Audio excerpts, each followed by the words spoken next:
Moscow has confirmed a third strategic bridge in Russia's Kursk region has been attacked. Our defence and security analyst, Professor Michael Clarke, is with me now. Michael, really good to see you. I mean, 1, 2, 3 bridges targeted now. This really is a counter-punch.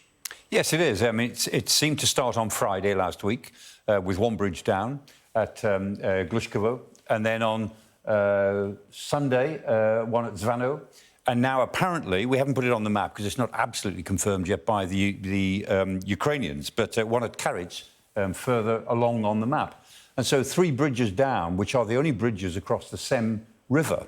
And that means that the area south of the Seim River can't easily be enforced by the Russians. They've got a pontoon bridge at Glushkovo, but that's all they've got. And they'll have to build some more bridges, pontoon bridges, if they want to bring forces south of the river.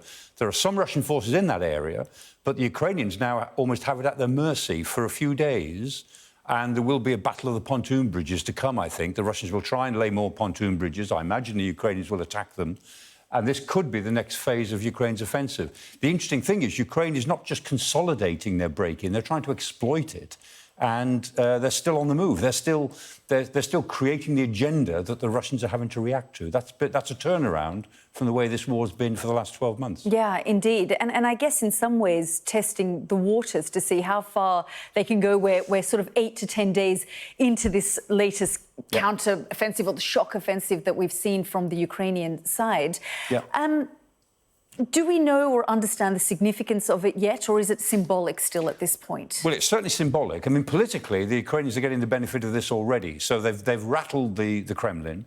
The Russian response has been pretty poor, and the whole world can see that the Russian response has been slow and ponderous and not very effective because this pocket in Kursk is still growing, and it may grow considerably more if the Ukrainians try to take over this territory that is just, as it were, a sideways move for them, not moving forward. So it's already had that effect. Militarily, we don't know yet, because the Ukrainians are committing some pretty big forces to this. I mean, there's elements of really 4 or 5 pretty big brigades, Ukrainian brigades, top brigades, which they've got in the area, and quite a lot of other troops. But nobody's sure how many troops the Ukrainians have got in there, and they're being very cagey about it because they want to keep the Russians guessing.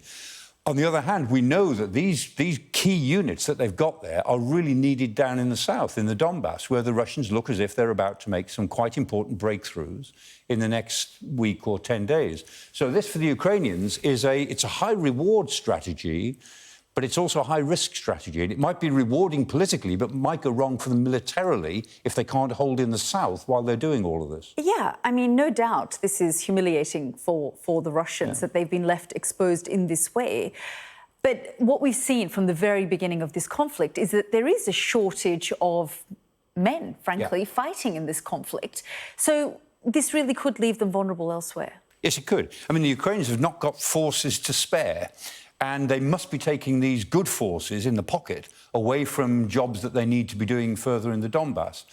On the other hand, the Russians are more stretched than we thought they would be. They're obviously struggling to get together enough troops to try to break back into the pocket, to take it over again, and they're not managing it because they've only got some conscript troops inside there. They're bringing troops from Kaliningrad in Lithuania. They're bringing Marines from Crimea. They've moved troops from Vovchansk, which is almost 100 miles southeast, and they're bringing reserves forward, some Marine reserves. Still, they can't break into the pocket where the Ukrainians are. So the Russians look as if they are scrambling to create units. What they haven't done is bring some of their big units in, the units that they've got fighting in the south. And I think the Ukrainians are calculating, until you bring these big guys in to push us out, we're going to extend our area here.